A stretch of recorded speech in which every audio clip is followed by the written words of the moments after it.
어느 작은 마을에 한 학생, 민수가 살고 있었다. 민수는 그리 크지 않은 고등학교에 다니고 있었고 그곳은 산속에 위치해 있었다. 마을 사람들은 이 학교가 오래된 절터 위에 세워졌다고 이야기하곤 했다. 그리고 그 절은 아주 깊은 산속에 있었고 지금은 흔적만이 남아있다고 했다. 학교는 마을 사람들 사이에서도 가끔 소름 끼치는 이야기로 회자되곤 했다. 어느 날 민수는 학원에서 늦게 끝나 학교에 교과서를 놓고 왔다는 사실을 깨달았다.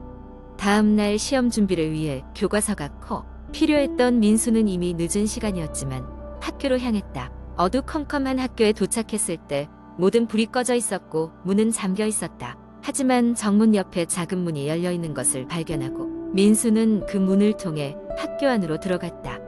교실 복도를 지나칠 때마다 불안한 느낌이 민수를 감쌌다. 그럴 때마다 그는 내심 속으로 그냥 교과서만 찾고 빨리 나가자라며 자신을 다독였다. 그가 교과서를 놓고 온 교실에 도착했을 때 문이 아주 조금 열려 있었다. 분명히 닫고 나갔는데라며 의아해하긴 했지만 별일 아니라고 생각한 민수는 교실로 들어갔다. 교실에 들어서자마자 민수는 이상한 소리를 들었다.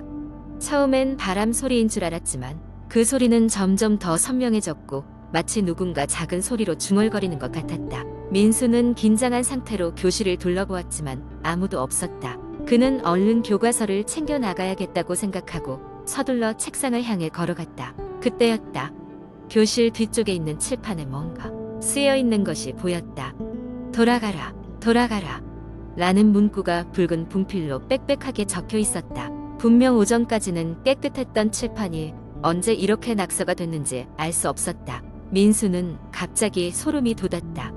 그는 교과서를 잡자마자 교실을 뛰쳐나왔다. 복도를 달리던 도중 민수는 갑자기 불이 켜지는 소리에 놀라 멈춰섰다. 눈앞에 형광등 몇 개가 깜빡거리며 켜졌다 꺼졌다를 반복하고 있었다. 머리카락이 곤두서는 것 같은 불쾌한 느낌에 휩싸였으나 그는 다리에 힘을 총동원해 정문 쪽으로 내달렸다. 하지만 민수가 복도를 빠져나가려는 순간 그 바로 옆 교실에서 어린 여자아이가 이죽 웃고 있는 모습이 보였다. 순간적으로 멈칫할 수밖에 없었다. 교복을 입고 있는 그 아이는 부드러운 목소리로 같이 놀자 라고 속삭였다. 민수의 머릿속은 공포로 가득 찼고 그는 미친 듯이 학교의 출구를 향해 뛰었다. 문에 가까워질수록 아이의 웃음소리는 점점 커져갔다. 민수는 뒤를 돌아볼 용기가 나지 않았고 문이 보이자마자 있는 힘껏 밖으로 뛰쳐나갔다. 학교를 빠져나와 보니 이미 새벽이 밝고 있었다. 그 후로 민수는 다시는 학교에 늦게 남아있지 않겠다고 결심했다. 이상하게도 그날 이후로 학교에서 불길한 일들이 계속해서 벌어졌고 몇몇 사람들은 그 사건들이 모두 오래전에 사라진 절의 영혼이 학교를 떠돌아다니기 때문이라고 수군댔다. 민수는 그날의 일을 절대로 잊을 수가 없었다. 마치 그날의 마지막 장면이 영원히 그의 기억에 각인된 듯 그때 서늘한 밤 공기와 차가운 형광등 불빛 그리고 그 아이의 목소리는 여전히 머릿속을 떠돌고 있었다.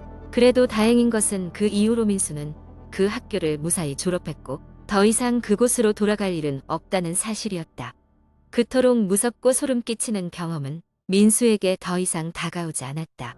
그리고 그 학교는 여전히 산속에 남아 어둑한 밤이 되면 홀로 서서 창밖을 바라보고 있었다. 사람들은 여전히 그 학교를 피했으며 그곳에서 들리는 미묘한 소리와 웃음소리에 두려움을 느껴왔다.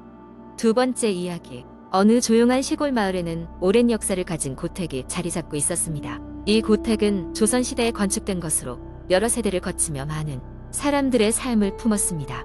그러나 세월이 흐르면서 사람들이 더 이상 이 집에 살지 않게 되었고 결국 고택은 황폐해져 갔습니다. 그 집에 얽힌 이야기는 마을 사람들 사이에서 공공연한 비밀처럼 회자되었습니다. 특히 이 집에는 울부짖는 여인의 전설이 유명했습니다. 전설에 따르면 수십 년 전 이 집에서 살던 한 여인이 비극적인 사고로 목숨을 잃었다고 합니다. 그녀는 죽기 전 날마다 창가에 앉아 눈물을 흘리며 슬픈 노래를 불렀다고 합니다. 그녀의 죽음 이후 밤이 되면 그 여인의 슬픈 노랫소리가 울려 퍼진다는 소문이 돌았습니다. 마을 사람들은 시간이 흘러도 결코 그 집 근처에 가지 않았습니다. 그런데 어느 날 도시에서 온 젊은 커플이 이 오래된 집을 리모델링하여 민박집으로 사용하기로 결정했습니다. 그들은 헐값에 이 집을 매입하고 개조 작업을 시작했습니다. 마을 사람들은 그녀들이 감당할 수 없는 무언가와 마주하게 될 것이라며 우려했습니다. 개조 작업이 한창이던 어느 날 밤 이상한 사건이 발생했습니다. 작업을 위해 남아있던 인부 중 한 명이 집에서 갑작스럽게 실종되었습니다. 경찰이 조사를 시작했으나 그에 대한 흔적은 집 안 어디에서도 찾을 수 없었습니다. 이 일로 인해 마을 사람들은 더욱 그 집을 꺼리게 되었습니다. 그러나 커플은 그 경고를 무시하고 사업을 추진했습니다. 개조가 마무리되고 첫 투숙객들을 맞이하게 된 날 이상한 일이 벌어졌습니다. 늦은 밤 집안에 있던 사람들은 모두 머리카락이 곤두서는 듯한 서늘한 느낌을 받았습니다. 그리고 오래된 라디오에서 잡음과 함께 옛 노랫소리가 흘러나오기 시작했습니다.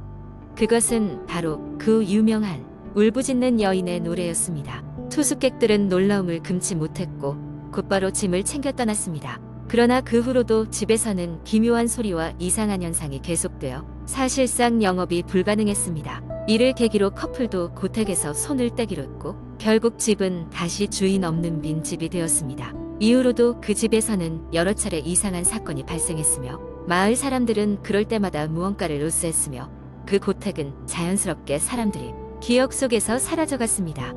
하지만 가끔씩 그 집 앞을 지날 때면 고요한 밤 공기 속에서 아직도 그녀의 울부짖는 노래가 들린다고 사람들은 말하곤 했습니다.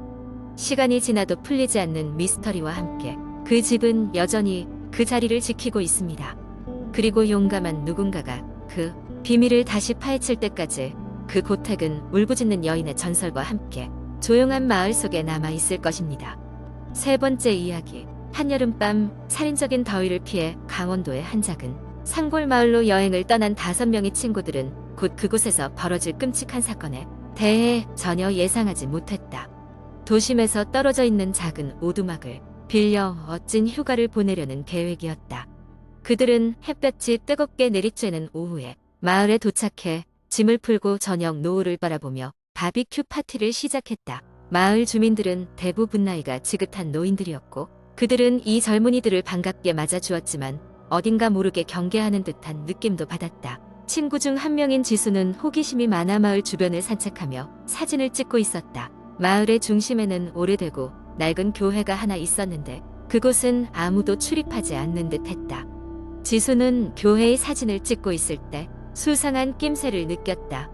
문이 약간 열려 있었고 안쪽에서 희미하게 빛이 새어나오고 있었던 것이다. 지수는 친구들에게 이 이상한 교회 이야기를 했고 겁없이 탐험하는 것을 좋아하는 친구들은 모두 그곳으로 향했다. 교회의 문을 밀고 들어갔을 때 그들은 매우 오래된 장의자와 먼지 쌓인 제단을 발견했다. 하지만 교회의 구석진 곳에는 낡은 성경과 함께 이상한 상자가 놓여 있었다. 상자에는 오래된 자물쇠가 채워져 있었고 그 표면에는 반쯤 지워진 문양이 새겨져 있었다. 호기심을 이기지 못한 친구들은 상자를 열어보기로 했고 그 순간부터 그들의 운명은 완전히 바뀌기 시작했다. 교회를 나올 때쯤 벌써 밤이 깊어 있었다.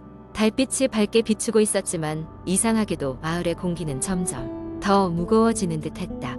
상자를 연 순간부터 시작된 싸늘한 느낌은 오두막에 돌아온 후에도 친구들을 따라다녔다. 가벼운 농담처럼 시작된 이야기는 점점 심각해졌고 모두가 잠자리에 들 무렵에는 어느새 축 처져버린 분위기에 갇혀버리고 말았다. 한밤중 지수는 이상한 소리에 눈을 떴다. 창밖에서 누군가 자신을 부르고 있었다. 처음에는 꿈이라고 생각했으나 소리는 점점 더 명확해졌고 이제는 분명히 자신의 이름을 부르고 있었다. 지수는 무서움에 친구들을 깨웠고 창문을 살피던 중 창밖 어딘가에서 있는 이상한 그림자를 발견했다. 그것은 초점이 맞지 않는 그림자였으며 사람의 형상을 하고 있었지만 분명히 사람이 아니었다. 겁에 질린 친구들은 혹시나 하고 오두막을 살폈고 상자를 교회에 두고 오지 않았다는 것을 깨달았다. 그 후로 친구들 사이에 이상한 일들이 벌어지기 시작했다. 누군가 바람에 속삭이듯 귓가에 이야기를 하거나 이상한 환영이 나타나는 것이다. 그럴 때마다 친구들은 하나둘 겁을 먹고 도심으로 돌아가야 한다고 주장했으나 이미 그때는 너무 늦었다. 마을 주민들에게 이 이야기를 전하자 그들은 모두 겁에 질린 채 상자를 건드렸느냐고 물었다. 깜짝 놀란 친구들은 상자를 그 자리에 두지 않고 가져왔음을 털어놓자 노인들은 심각한 표정으로 그들에게 경고했다. 그 상자는 절대로 열면 안 되는 것이었어. 그 안에 봉인된 것은 이 마을의 오래된 저주라고. 너희가 그것을 풀어버린 걸세. 친구들은 무언가 끔찍한 일을 풀어놓았음을 깨달았고 마을을 떠나기로 결정했다. 하지만 그 결정은 이미 너무 늦었다. 그날 밤 그들의 별장에서는 정체 모를 형상들이 나타나 그들을 추적했고 그날 새벽 모두는 피투성이가 된 채 발견되었다. 경찰 조사 결과 그곳에는 외부 침입의 흔적이 전혀 없었으며 모든 사건은 마치 친구들 사이에서 벌어진 것처럼 보였다. 그 이후로 이상한 소문이 돌기 시작했다. 그 마을의 자물쇠 상자는 여전히 사라지지 않았으며 그 상자를 가진 자에게는 알 수 없는 저주가 뒤따른다는 것이었다. 그리고 가끔은 그 상자를 교회에 돌려놓고 가지 않은 이들이 보인다는 소문도 있었다. 누구든 그 상자를 열고 저주를 풀어버린 이상 그 진실은 영원히 위궁 속에 남게 되었고 그저 또 하나의 공포스러운 이야기로 남았다.